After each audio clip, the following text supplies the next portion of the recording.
जय Hind observers, my self Satyavan Maurya. स्वागत है आप सभी ऑब्जर्वर्स का आपके अपने चैनल फर्राटा फिजिक्स पर।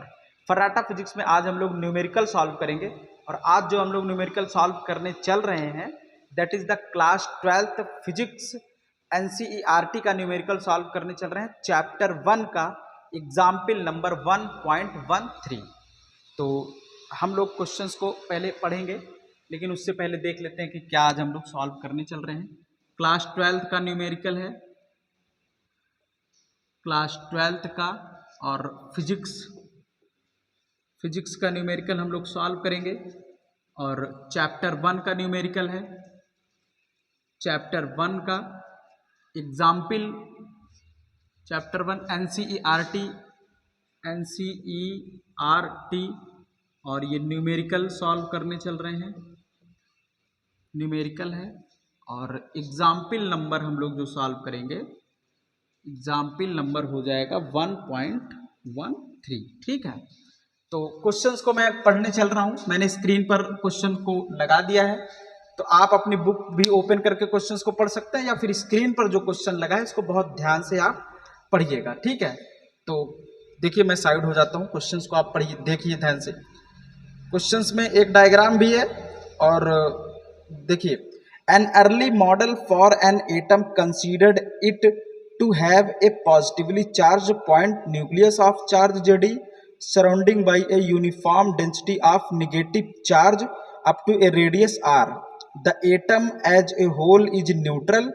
For this model, what is the electric field at a distance r from the nucleus? और इसमें एक रेडियस, एक स्फीयर बना हुआ है जिसका रेडियस कैपिटल R दिया है, और उसके बाद स्मॉल r डिस्टेंसेस दी हुई है, और एक पॉइंट P बाहर दिया हुआ है। ठीक है, तो चलिए इस क्वेश्चंस को हम लोग सबसे पहले समझते हैं। देखिए, एक मॉडल जो सबसे पहले थॉमसन मॉडल आया एटम का, उसमें ये माना जाने लगा कि एटम जो है उसके सेंट्रल पार्ट पे न्यूक्लियस होता है जिस पे पॉजिटिव चार्ज है, और इलेक्ट्रॉन बिल्कुल पूरे एटम में यूनिफॉर्मली डिस्ट्रीब्यूटेड रहते हैं, वो चक्कर नहीं लगाते, वो बल्कि ऐसे धंसे रहते हैं। तो थॉमसन मॉडल में ये बोला गया कि जैसे ये हमारे पास क्या है,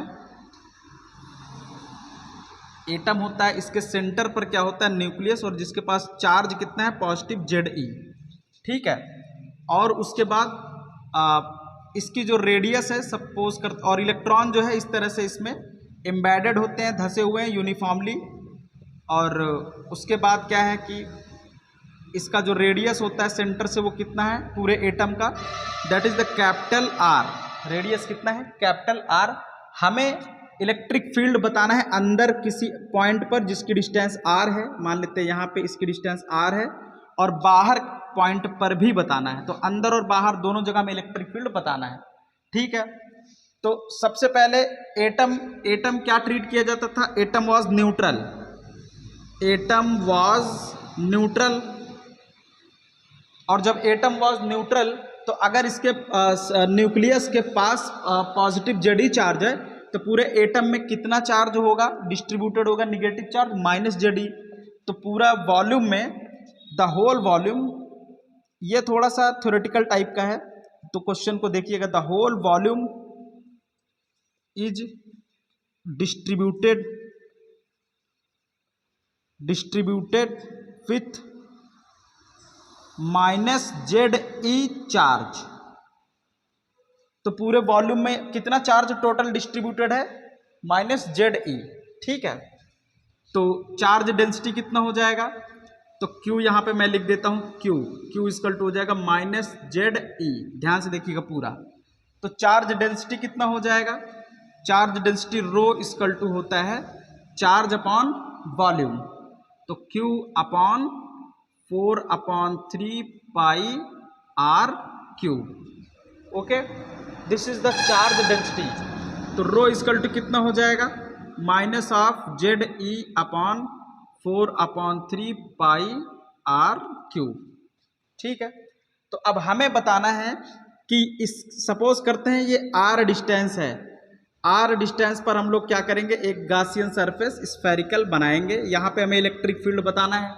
ठीक है, तो गॉसियन सरफेस हम लोग क्या करेंगे, पूरा एक बनाएंगे।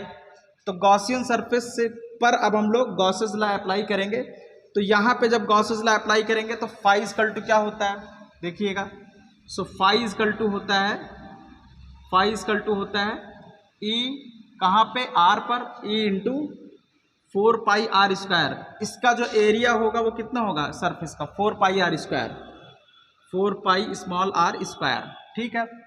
अब यहाँ पे इलेक्ट्रिक फील्ड तो हर जगह आपका सेम होगा, तो ई आर वैसे ही रहने देंगे और इंटू यहाँ पे जो फाई है, फाई इक्वल टू क्या होता है, क्यू अपॉन एप्सिलॉन नॉट। तो फाई इक्वल टू हो जाएगा total Q total upon epsilon not into 4 pi R square. अब 4 पाई आर स्क्वायर इधर चलाएगा तो ई आर इक्वल टू हो जाएगा Q total upon 4 pi R square into ये एप्सिलॉन नॉट।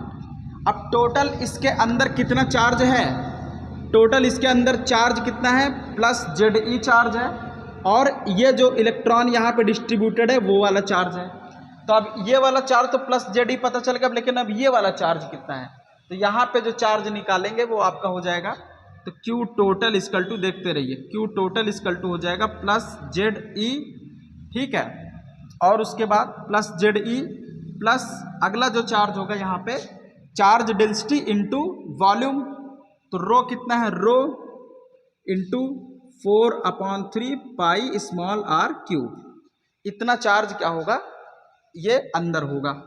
तो क्यू टोटल के यहाँ पे जेड ई प्लस रो, रो की जगह हम लोग क्या लिखने वाले हैं, माइनस जेड ई अपॉन, तो माइनस बाहर आ जाएगा, Z E upon 4/3 pi capital R cube into 4/3 pi small R cube, ठीक। तो 4/3 पाई से 4/3 पाई कैंसिल, ये तो क्या बचा, Z E minus Z E into R की पावर 3 अपॉन कैपिटल आर की पावर 3। इतना क्या बचा, this amount of charge inside this R radius volume. तो अब ये वाला टोटल चार्ज यहाँ पे पुट करेंगे, क्यू टोटल, क्यू टोटल क्या करेंगे यहाँ पे पुट करेंगे, तो कितना आ जाएगा अपने पास, ये ई आर इक्वल टू ये पुट करिए, चलिए 1/4 pi epsilon not into R square, और क्यू टोटल की जगह हम लोग ये जब पुट करेंगे तो जेड इंटू ई माइनस, देखिए जेड ई स्मॉल आर की पावर 3 अपॉन आर की power 3, Z E small R की पावर 3 अपॉन आर की पावर 3, ठीक है। और ई आर इक्वल टू हो जाएगा, इसको अब हम लोग मल्टीप्लाई कर देंगे, आर स्क्वायर अंदर और जेड ई कॉमन है तो जेड ई कॉमन ले लीजिए, Z E upon 4 pi epsilon not, R square जब मल्टीप्लाई करेंगे अंदर तो क्या हो जाएगा, इसको देखिएगा, यहाँ पे आ जाएगा 1/r स्क्वायर माइनस यहाँ पे आ जाएगा r अपॉन r की पावर 3। क्यों, क्योंकि यहाँ पे एक r की पावर 3 है और ये r स्क्वायर है, तो r स्क्वायर यहाँ 3 को हटा देगा, केवल 1 बचाएगा, 1 बचेगा, ठीक है। तो ये इतनी इलेक्ट्रिक फील्ड यहाँ पे r डिस्टेंस पर आपको मिलेगी। तो inside the sphere, inside the atom, यहाँ पे किसी पॉइंट पर जो स्मॉल r डिस्टेंस है, कहाँ से, न्यूक्लियस से, वहाँ पे जो इलेक्ट्रिक फील्ड की वैल्यू आएगी वो कितना आ जाएगा, E r equal to Z into E upon 4 pi epsilon not और 1/r square minus r upon r की पावर 3, ठीक है। अब देखते हैं बाहर किसी पॉइंट पर क्या हो जाएगा, तो इसको ई इंटरनल कर लीजिए, ई इंटरनल, ठीक है। ई एक्सटर्नल क्या होगा, ई एक्सटर्नल होगा, अब देखिए ई एक्सटर्नल पे टोटल जो हमारे पास चार्ज है कितना है, यहाँ से प्लस जेडी चार्ज है और टोटल माइनस जेडी चार्ज यहाँ पे डिस्ट्रीब्यूटेड है, तो प्लस जेडी माइनस जेडी क्या हो जाएगा बताइए, प्लस जेडी माइनस जेडी आपका 0 इलेक्ट्रिक फील्ड दे देगा। तो total charge E external equal to 0, क्यों, टोटल चार्ज इज 0, समझ गए। तो इसलिए ई एक्सटर्नल क्या हो जाएगा, 0 हो जाएगा। तो इस तरह से हम लोगों ने इसमें total electric field find out कर लिया, कब, अंदर किसी पॉइंट पर और बाहर किसी भी पॉइंट पर एक यूनिफॉर्मली चार्ज्ड स्फीयर के कारण है, ठीक है। तो चलिए आपने देखा कि बहुत आसान तरीके से ये क्वेश्चंस हो गया, बस समझने की ज़रूरत पड़ती है। तो चलिए अब मुझे इजाज़त दीजिए, मिलेंगे अब आपसे अगले लेक्चर्स में अगले न्यूमेरिकल्स के साथ। Thank you.